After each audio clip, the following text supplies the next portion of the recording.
Hi guys, so after making my first rugby video yesterday, which I'm really excited about, check it out if you haven't already, and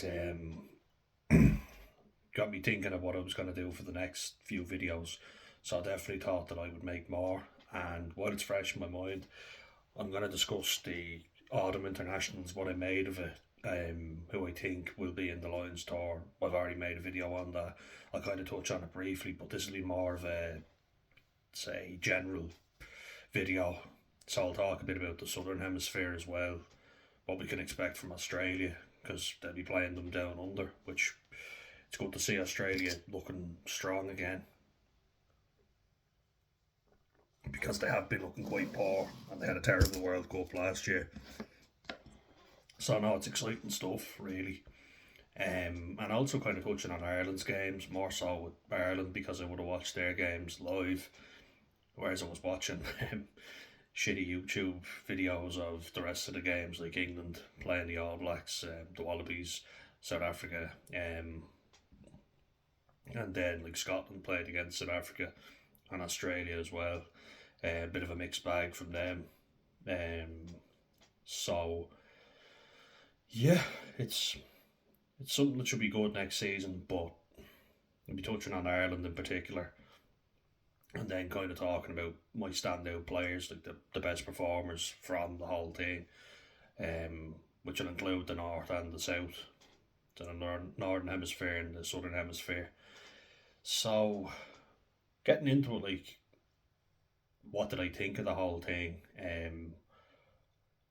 I'll start with England. I'll work my way to Ireland. I want to finish on my team at the end. So, looking at England, I think few physical players as you'd always expect. Like I was looking at the stats in the game against New Zealand in the first half, and they had something like 10 dominant tackles to one from New Zealand, so they were leading the way in that. So I think bit of bulk definitely that England bring goes a long way. And like when you have a back row of Cunningham, South, Ben Earl, and Sam Underhill, that definitely helps for sure. Bring that physicality. And I think they certainly brought that game more to the All Blacks than Ireland did. But as you say, I'll touch on Ireland in a bit. But with England, for me, it's the lack of consistency. You see signs of how good they're going to be. Marcus Smith, as I said already, I couldn't speak highly enough about him. I thought he was excellent, and I think he's really made a strong case for him starting a fly half in the Lions tour. And people will debate me about Finn Russell starting, and yeah, you're free to do that. Like I know you will. I discussed that in the other video. So when I made my Lions team for the first test against Australia, but like Marcus Smith didn't put a foot wrong. Quite literally, like his kicking was outstanding against the All Blacks. He made a great intercept and set up Faye Wabosa, for that try. He looks like a good player too. Always wondering how to pronounce that name, but I'm getting there.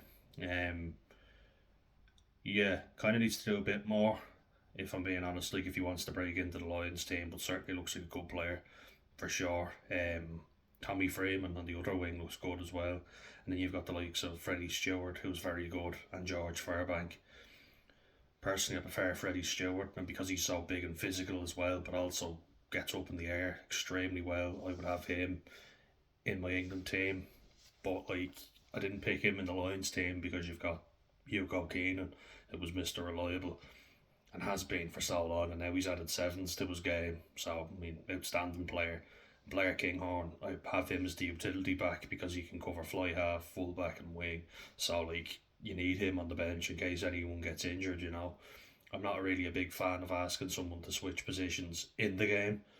Because I've done it myself, like where I was playing second row, and say if you're like playing second row against or lock, depending on where you are in the world. In the southern hemisphere, they prefer to say lock, either or. No issues there. Um, but it's hard to transition. So mid game, I remember going and having to cover flanker because there was an injury, which is all well and good, but like I had put on a bit of size. I used to play flanker and then was made into a second row, and then I played a bit when I was at under 18 level, but I could get away with being a bit leaner. Whereas when you get into the first team, like playing against fully grown men, you've got to put on more size and strength. You need bulk. You can't get away with being skinny like I was, you know. Um, but it's hard to transition. You'll see it now with a lot of teams. Like what they'll do is they'll put a fella in who can cover both, like Peter Steph, the toy, Ryan Baird. I know England have tried it with Ollie Chesham. Personally, I think George Martin's better at doing it, or it's OJ. But that's why I would have gone with someone like Kinghorn, because you can say you need to go on and cover right wing. Okay, no bother, I can do that. Or say you'd say aye. Um, and then go in a fullback. If something happens, he can do that as well. So it's good to have that level. And likewise, you bring Russell off the bench, and Smith can drop into fullback if you needed it to happen. Um, so it just gives you more variety on that bench. And that's what a utility back really should be. A utility forward would be someone like George Martin who can cover flanker if you need, and then you've got Ty Byrne. We've obviously seen Ty Byrne at 6 and second row. He said he prefers playing as a flanker, but we need him, I think, at second row, especially for this line store, because you've got more of a lean scrum for Australia. They're not the biggest. I don't know if they're going to play Will Skelton and Tanya Latupo, in which case I'll completely do a 180 on that, because you do need a bulky pack. So it does, it depends on who you're going to come up against. Obviously, that's a given. But I think for England, like they look good in the back three, and then Marcus Smith really does well for them. Really dictates play extremely well. I think what they're lacking is a good number 9. Never thought very highly of Jack Van Portfleet. I think he makes too many mistakes. Alex Mitchell looks promising. He's good at scouting, like getting the ball and dummying and going through gaps. He's very good at that, but needs a bit of consistency for me. Marcus Smith has proven himself, in my opinion. I'd have him in ahead of George Ford any day of the week. I don't think there's any debate there. And I like the look of Ollie Slightholm. I think he looks very good. And I know he scored against Australia and the All Blacks. He looks exceptionally good. I'd be very pleased looking at him. And Marcus Smith seems to link up very well with him. So no, definitely think England in the back three, the back row, they look good. What they're lacking is a good front row. Their front row isn't very good. Genge is good in the loose. I think there was a lot of hype about him, which England tend to do, with their hype a lad up, they make them out to be the best thing in the world. But we've yet to be convinced. His ball carrying is very good, his tackling is good, but he lacks the fundamentals. And I say his tackling is very good. It hasn't been in the autumn internationals. Jeez, I think you could make a highlight reel alone of him missing tackles, which isn't good. I don't think he's been very good. Someone said, put him at loose head. No, not a chance. I think Pierre Schoolman has played himself into the team on the bench anyway. And Andrew Porter has that spot cemented for me. Nobody else is as good as him. At tight head, it's a little trickier, because Ferguson has been Mr. Consistent. So he gets in there if Tadhg Furlong doesn't, come back showing that he's fully fit and ready to go. Even if he does go and play in the Six Nations but isn't excellent and shows us the form that we know he can show us, it's Ferguson and Furlong either way if Furlong is fit. Only debate would be who starts on the bench and who starts in the game. For now, I've gone with Ferguson because Furlong's been injured. And then a hooker, Dewi Lake, as I said. But yeah, England have been inconsistent. Had a great first half against Australia, and Cunningham South looks strong. If he's definitely a player who could play himself into the Lions team for sure. Big physical presence. But I went with Ben Earl, Caelan Doris, and Van der Fleer because I think that's a really good back row that gives you everything, you know. Um, and it'd be a sin not to have Ben Earl in a team from a neutral point of view. You know, he's that good. Jack Morgan, now, I wanted to give him a mention. He could have gotten in on the bench even. But I went with Rory Darge because Scotland have been playing better than Wales, and Darge has been a big reason for that. Um, so yeah, kind of finish with England. I'll just say England lack a solid front row.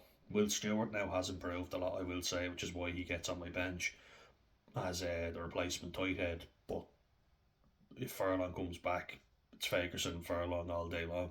Um, Stewart's there because he's been consistent,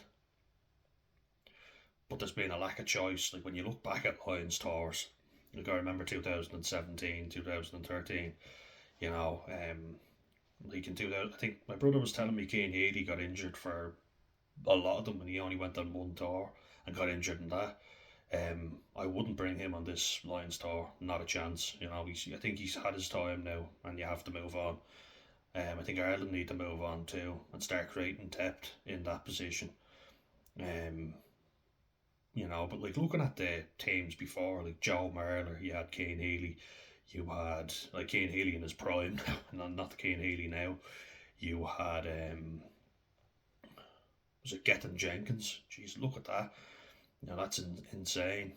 Um, those are three players that were in form and playing very well. And then a tight head, geez, Dan Cole, Tyg Furlong in his prime. Kyle Sinclair was playing well at this time. I don't know what's happened to him. He seems to have gone off the face of the earth. Um, yeah, don't know what happened there. But three really good players that you would put in there. You'd Mako Vanapola, but I mean he's mixed bag at loose head. His scrummaging has always been questioned. And then Xander Fagerson, obviously a tight head, but was only really breaking in at that stage. Like it was incredible. And then like, you look at Paul O'Connell, Alan Wynne Jones, and in form Maro Itoje at that stage. Um, you had Richie Gray, great line out option. Um, and Scotland's lineup does look good, so I mean, if they can put that to good use and show what they can do in the Six Nations, few players could get in even more, but they have to be consistent. Like with Ireland and World Cups, I know, got to be consistent. But no reason why a couple more Scottish players couldn't break in if they show how good they are and what we know they can play like. Um, yeah, you know, um, exciting areas for England are the back row. George Martin is a good second rower, and that's why I've picked him. But need more consistency from him. A bit more holding the ball. Because he's dropped a few, and then he's read a few bad tackles. Where he's rushed up, made the wrong call, and given people a gap. For that Grant Williams try against England, which I mean, incredible footwork, and if you let him go, he's like lightning. But you really need to nail him because if you don't, he's that fast, he's gone. And if he steps like he did with Freddie Stewart, that's why I went with Hugo Keenan at fullback as well because I think Keenan makes that tackle. Stewart's a big lad in fairness to him, and I understand what that's like. It's harder for you to turn, If a quick lad steps you, it's harder for you to make that tackle. He's better at the front up massive collisions, but even at that, Keenan throws himself about. So fair play to him. Um, so that's England. Bit of a long-winded way, but then we'll move on to Wales, and we'll keep this brief because I think the Welsh fans will want me to as well. Not great. What can you even really say? Not an awful lot of positives to take from Wales. I think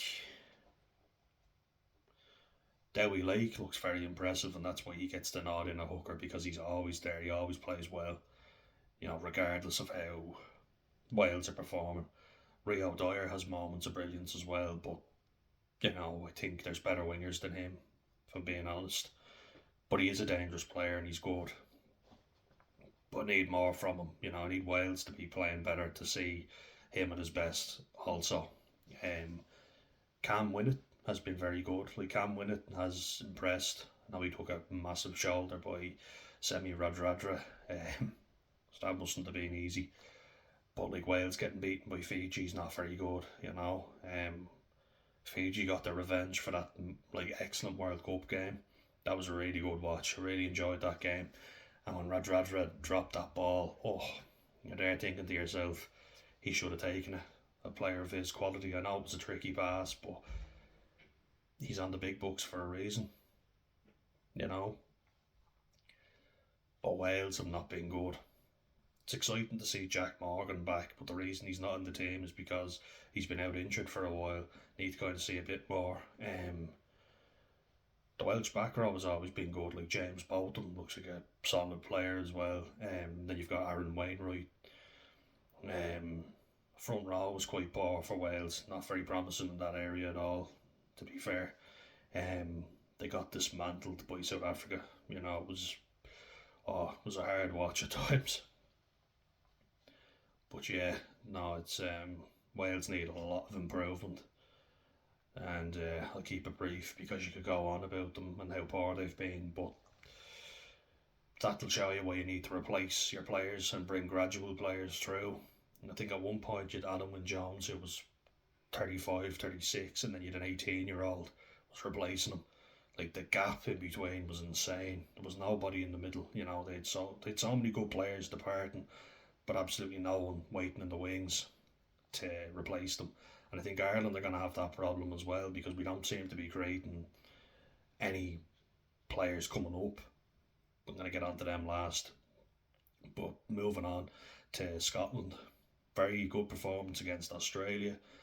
Decent enough like against South Africa. You wouldn't say they were poor, but you'd say they were unlucky. Like, I know there's a bit of a tension, all right, in the rivalry brewing between Ireland and Scotland, but I won't mention that too much here. I'll just say that I really don't want them to beat us because I know what Scottish fans can be like when it comes to that rivalry. There's bragging rights for this one, and I'll also be proven wrong um, about the fly half choice. But yeah, they do look very good in the back line. Like when Finn Russell does put that ball out in front of willing runners, people running onto the ball. Sione Tuipulotu looks strong. He's someone now who could play his way into my team. So shout out to him. Such an easy try against Australia though. Jesus, he walked in. Very poor defence by Australia. For sure. They should have done a lot better. They let him walk right in under the posts. Well, not under the posts, but close to it. You got to do better off a line out. Got to hit him harder. Hugh Jones is a very good player. Spoke highly of him, put him in my team, and Ringrose.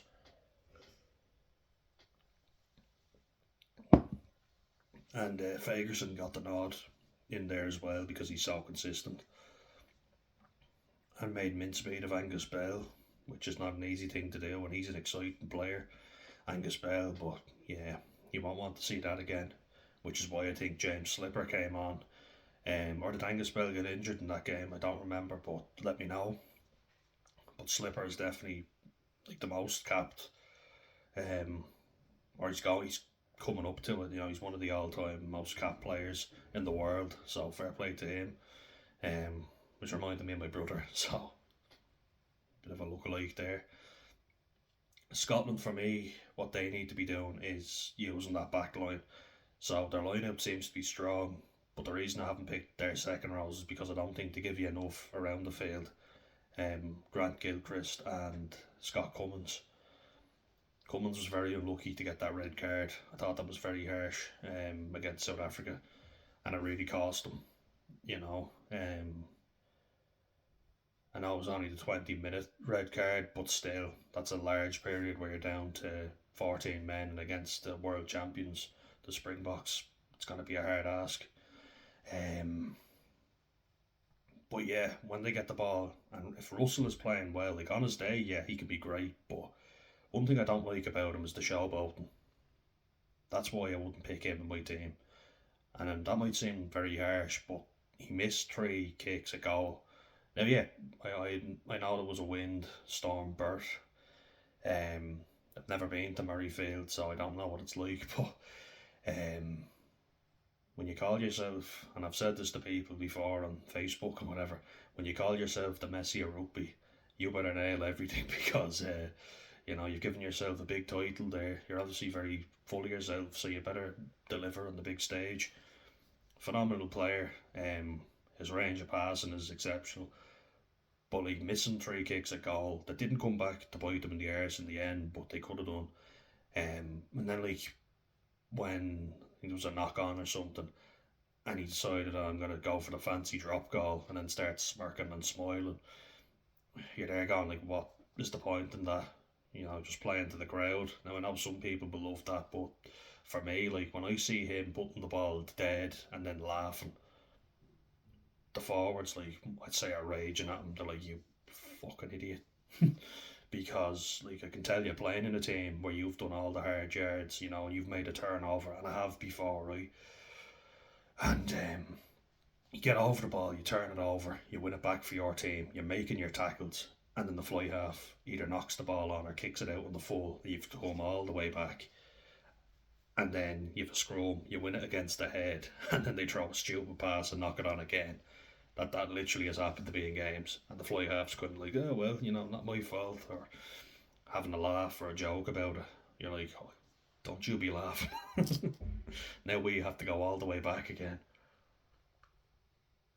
It's exhausting stuff for the forwards.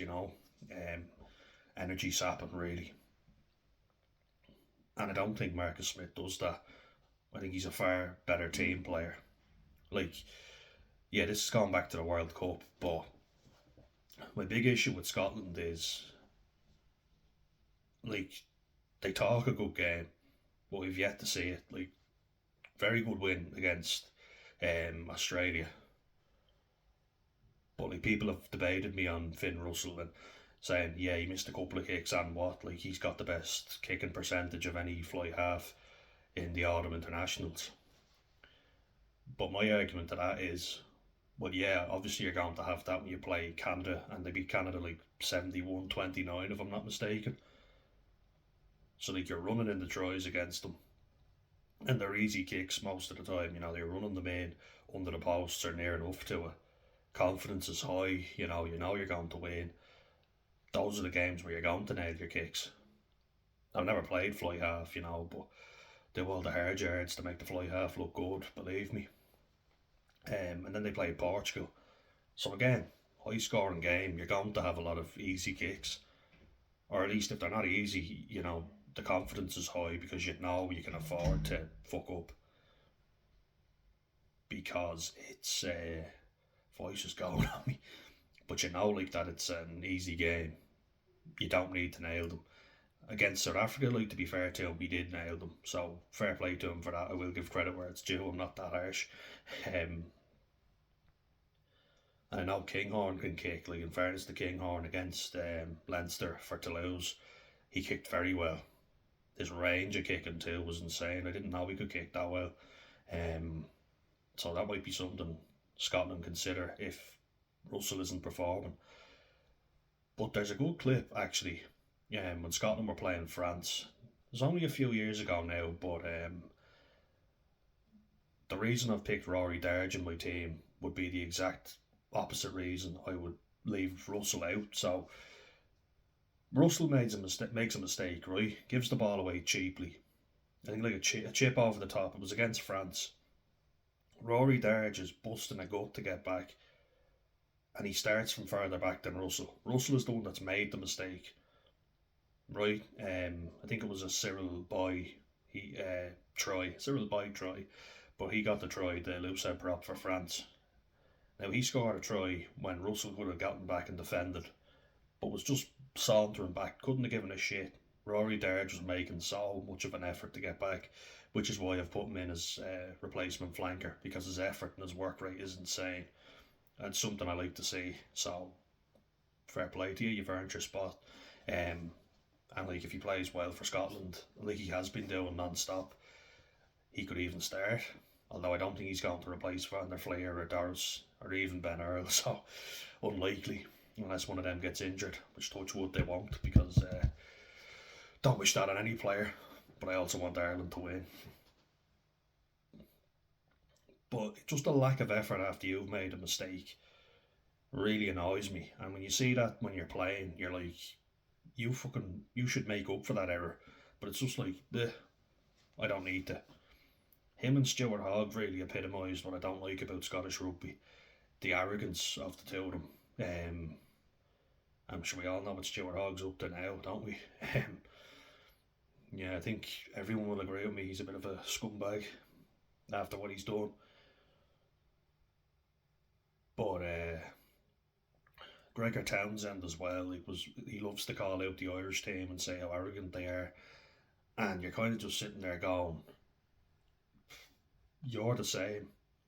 Like back in the 2019 World Cup, when we were due to have a game called off because there was a was it a tsunami or a hurricane or something in Japan. You know they're always getting severe weather, but we were going to have a game called off, and then the points were going to be split, and we needed that win to um, try and top the group. Japan ended up topping the group in the end, and fair play to them, But Scotland just told us to get over it.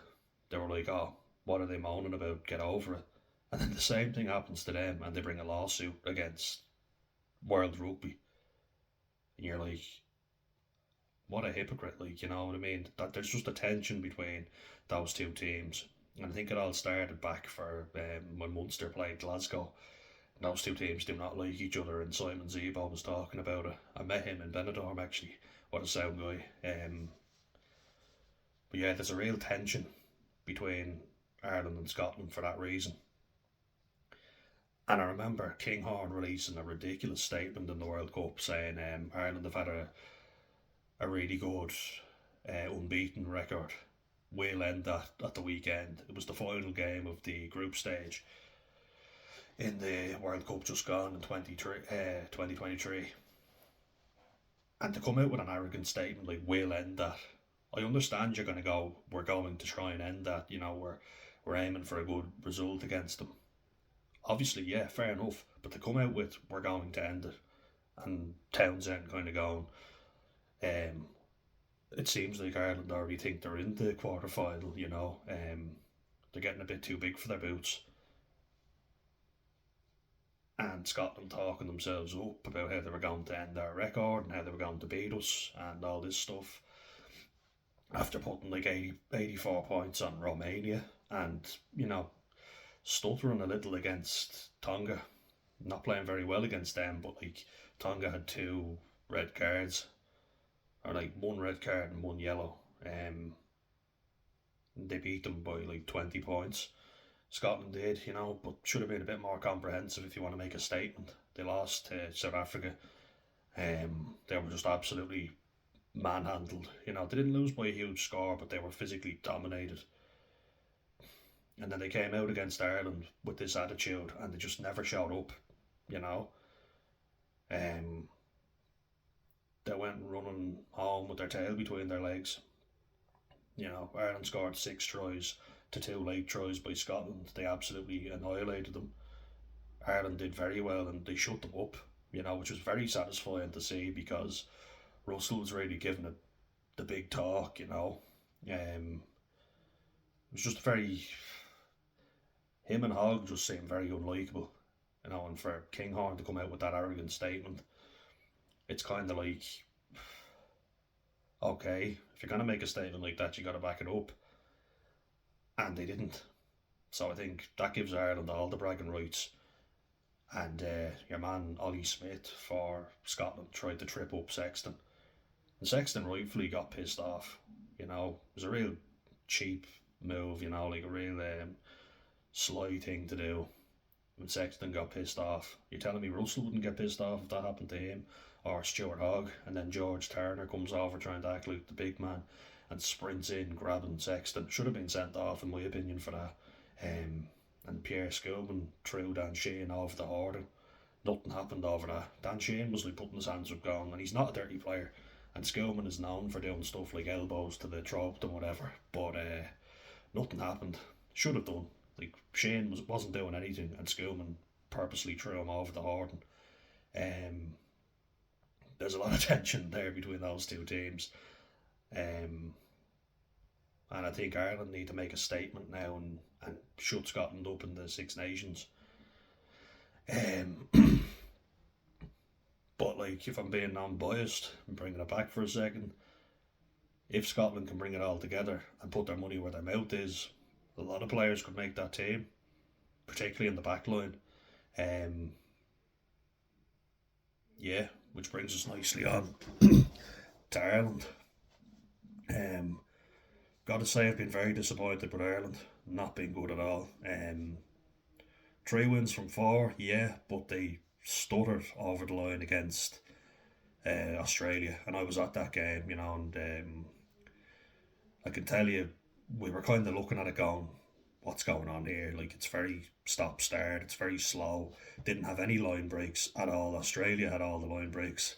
I was actually like, I know it's a bit unpatriotic, but I was hoping Tupou would go through and back his pace when he made that intercept, but they caught up with him in the end. I think with Ireland, like, the thing that annoys me the most is our lack of creativity. Against New Zealand, we'd nothing. We did not show up for that game at all and had to rely on Van der Fleer to do what he always does and bails us out. Crowley had an alright game, not great, but had an okay game.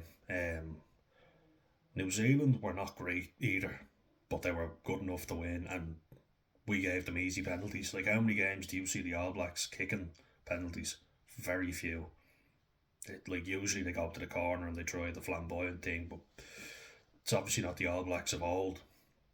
And England showed that. They showed that they're vulnerable. They're not great like the old All Blacks teams, but you got to put them under pressure, and they didn't. Um, like, one of the only attacks we had, we got to try. So, but we just never attacked. Simple as. Didn't deserve to win. New Zealand brought something at least, so they deserved to win. Um, Against Argentina, shite start. But then once they got that yellow card and Jack Crowley picked things up, the pace was up in the game, and we were like, oh, it's on now. Crowley had a very good game. And he scored. Then Mac Hansen scored. Joe McCarthy had a very good game. At least in the first half, a lot of them did. And then they shut up shop. Didn't score any points in the second half. Got the same scoreline, 22-19, as they did against Australia. And again, you're thinking, if that was a really solid Argentina performance,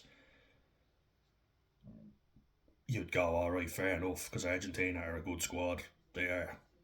They're very good. But Argentina didn't play very well. They weren't very good. They lacked a lot of creativity. But we just handed them opportunities to win that game. And not scoring any points in the second half is bad, like really bad. Against Fiji, I thought it looked promising. I thought Gus McCarthy played very well, and 2 tries from 2 games. Fair play to him, very good. Tom O'Toole, I think, had a howler when he came on, as Lou said.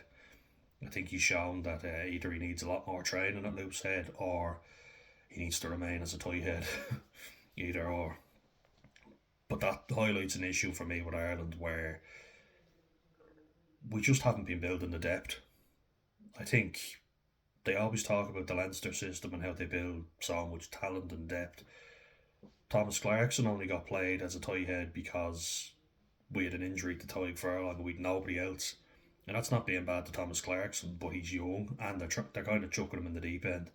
He's not a bad player, but he would not have gotten that game time had Tadhg Furlong not been injured. I guarantee it. There would have been Tadhg Furlong and Finlay Bealham. And I think there are better players than Finlay Bealham out there. Like, you've got the likes of John Ryan and Stephen Archer, who've just kind of been left out to pasture, really. Um, James Cronin, I watched him live when Leinster played Leicester. He was outstanding. They love him at Leicester. And Leicester are a team that pride themselves on a big pack. And he played very well. And I was like, oh, who's that? That's James Cronin. Oh, he's playing very well. Munster let him go. They treated him poorly, and he's a good loose head prop.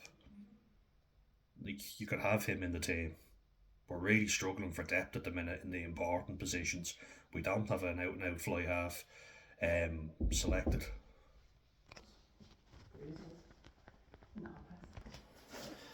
So,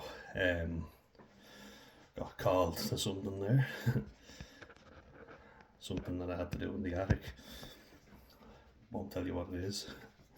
But yeah, I think we're really starting to see how poor treatment of players is screwing us over in the long run, because James Cronin is tearing shit up in the Premiership over in England, doing very well.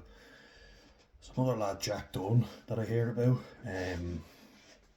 who was a good player as well. And I think, like, if I was, like, I know Andy Farrell is a good coach, and some people tell me I look like him. I don't know if there's a resemblance. You're right. And how good my Greater Manchester accent is, but I can do that in the future video if you'd like. But like, sticking with Kane Healy all the time, he's nearly 38 now. Like, that, I know Jeremy Lockman was injured like for the autumn internationals, but in South Africa you need a good pack. If Andrew Porter got injured, what would we have done? Healy can't start because he can't play more than, well, I haven't seen him play more than 15 minutes in the last couple of games, like the last year or so. Barely really plays any longer than that. Porter's expected to do, Jesus, he did 86 minutes against Toulouse because it went to extra time, and Healy got injured like 5 minutes after coming on. Now, in fairness, it was by a dirty clear out by Richie Arnold, so that's fair enough, but Porter just gets used so much. And that's because of our lack of depth. We're relying way too heavily on him. And he is exceptional, but he won't be around forever, and especially not if we keep playing him for 70 plus minutes like what Scotland do with Sander Fagerson. So yeah, we've got to start making depth. So Jeremy Lockman is there. You know, you could have had James Cronin if you traded him right, and that's on Munster as well. You know, needed to treat him better. Jeremy Lockman is not the same level as Andrew Porter. No, but do what New Zealand do and make depth. Make players that can come in that have international experience, who can play in the position if you need to. Like, Tamati Williams played exceptional and is a much better loosehead than Ethan de Groot. But now you know you've got Ethan de Groot and Tamati Williams. You've got Tonga Fassi. That's three decent looseheads. Like, I'm not saying Ethan de Groot's a bad player, but for me he's more of a tight head, just the build of him and the height. But look, you've got those lads. You've got obviously, well, now Lipo Laulala's not there anymore. Tyrell Lomax has played very well. Fletcher Newell is there if you need him also. That new fella, Posse Tolo, or I don't know his name, he's a young fella. He's quite good though. He's just come into the team. But you've got players there who you know can play and do well enough, at least. So that's something that you've got. In Ireland, we seem to have just let it get to this stage where we talk about our great pipeline in Leinster of players, but doesn't seem like it. Where's all the depth now? Like, we should be getting players out playing. I think John Ryan still has a few good years in him. If you're going to keep playing Cian Healy, then there's definitely an argument to be made. Stephen Archer only has something like 3 caps for Ireland. Like, he's not world class, but to be fair to him, you got to give huge credit. Mr. Consistency. And that's what you want in your front row. You want players to show up week in, week out, which he certainly does. So fair play to him, and I think he's going to break the all-time... Is he going to break the all-time caps for Munster? He's certainly up there. Like, he's doing very well. But he'll be retired soon. They've been relying on Balaam, and I don't see the hype about Balaam. I don't think he's a great player. I think, in fairness to him, he did well against the mighty Williams, but against Australia, I know he was born in Australia, so it looked like he was trying to help them win at some stage. I know it's a bit harsh, but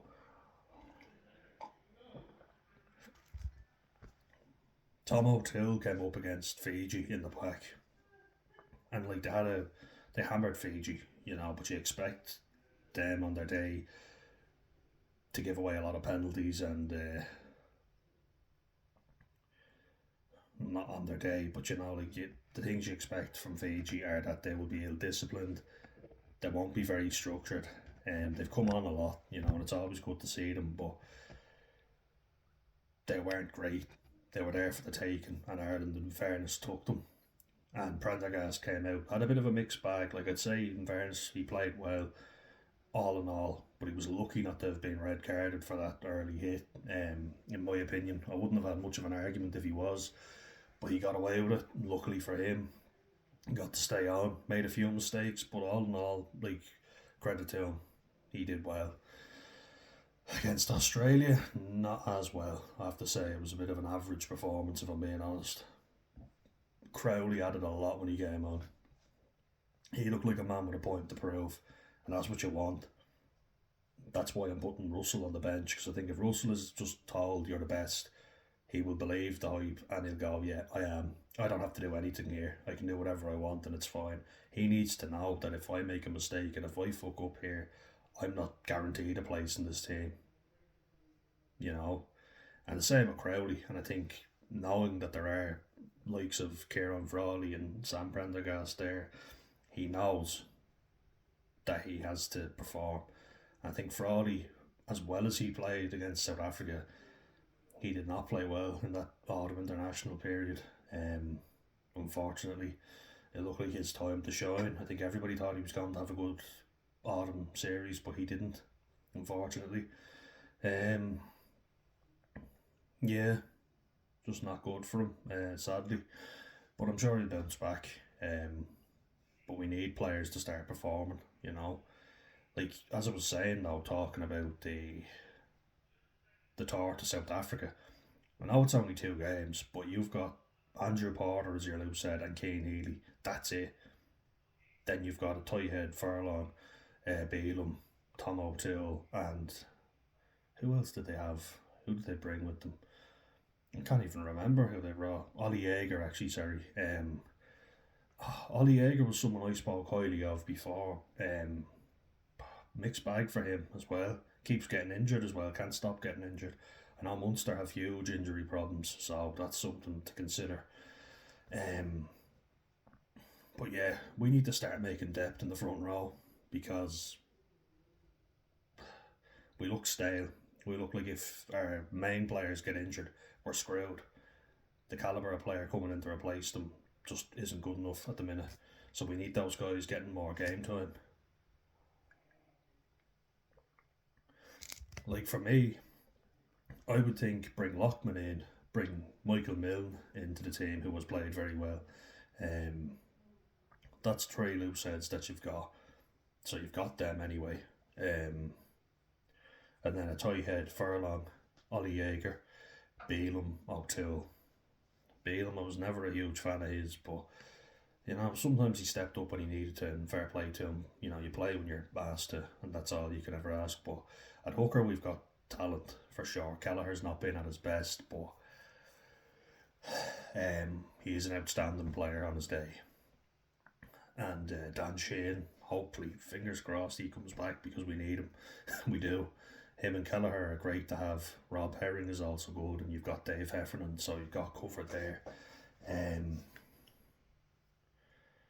Yeah, and then also like in second row, I think we're stacked. Like we've got Tyg Byrne, Joe McCarthy, Ryan Baird, James Ryan,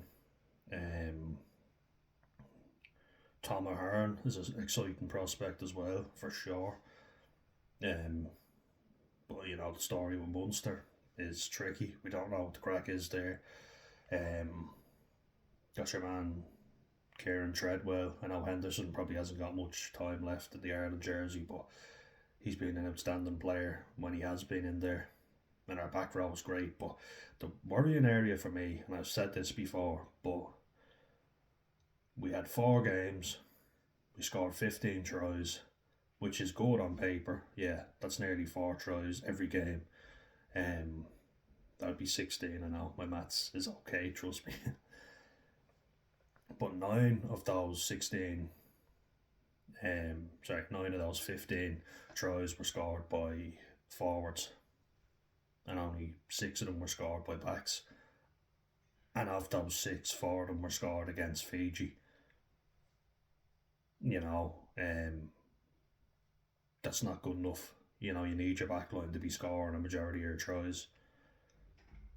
Like, I'll contrast Scotland with Ireland again, but they played well and took it to Australia, and they scored four tries. They tore Australia apart. They showed how easy it was to tear them apart when you actually attacked. Um, and three of those four tries were by backs, as it should be. Backs scored three of the four. One forward scored a try for them. Whereas we looked like we couldn't put anything together. No moves were sticking. We knocked on a lot of ball. Very stagnant, very poor game against Australia. And then we just said, oh, fuck it, the backs can't create anything. Let's just give it to the forwards. Which, in fairness, they stepped up when they were needed and showed how easy it was to score when we actually attacked. But we get turned over so easily, give away so much ball when we get into the opposition's 22, and it kills forwards, mostly because we're the ones doing the hard yards. But it is a killer for you. You know, you can't be doing that. It's worrying, I have to say, because I don't know what we're going to do about that. We look very slow. We don't have an awful lot of creativity. There was a lot of passes that were being thrown into players, you know, like people just not on the same wavelength. Line out was terrible, really bad. And it was a variety of different mistakes as well. So you had Ty Burr not getting lifted properly when you're in a great position. You know, you've just gotten into their 22, got a penalty. Now maul this over. But they do a shit lift. There was one where we actually got it. John McCarthy gave it off the top, and Rob Valentini came through, got it, and ran through the gap. Because we were not switched on. You know, we're just not switched on enough, ever, really. We get caught out so easily. Australia had some really good line breaks. I think it was Harry Wilson broke through about three defenders with ease, bounced off them. And he's big enough, yeah, but he's not the biggest number 8 you're ever going to come up against. And the tackling was so weak, and they nearly scored. Fraser McRoy broke through us as well. Valentini had a very good game. Suaalii, not so much, you know, but that's not his fault. They didn't bring him into the game enough. Bit of a mixed bag, but he looks like a promising. I'm saying mixed bag about a lot of players I know, but that's because it's true. You don't really know what to make of them.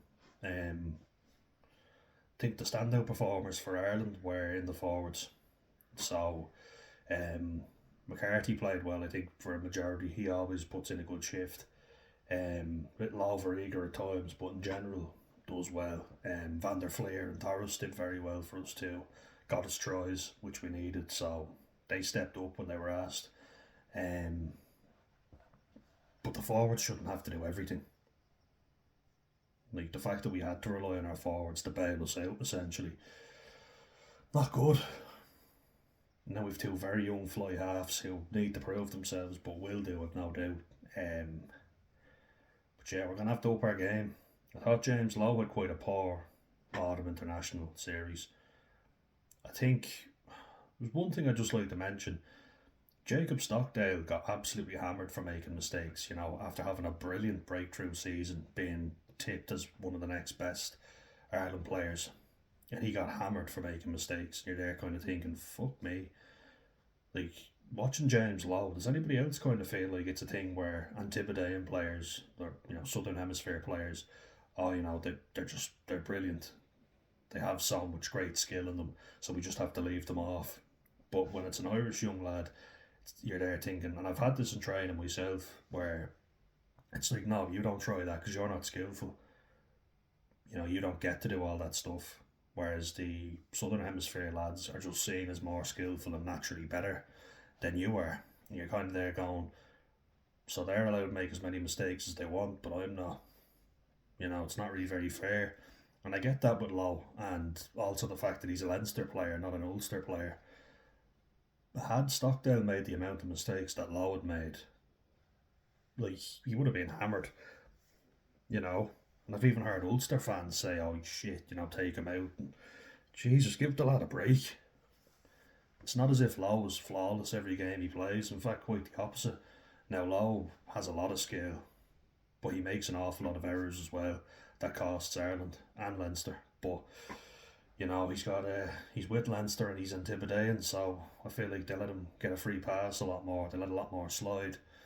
Um, and that's not having a go. Look, we've benefited from having Gibson Park and Bundy Aki in particular, and Lowe, but he also gets a lot of ball, so he gets a lot of opportunities to score easy tries, and that's why his try scoring rate is high, which is what you want for wingers. But they keep saying we don't have the depth in Ireland.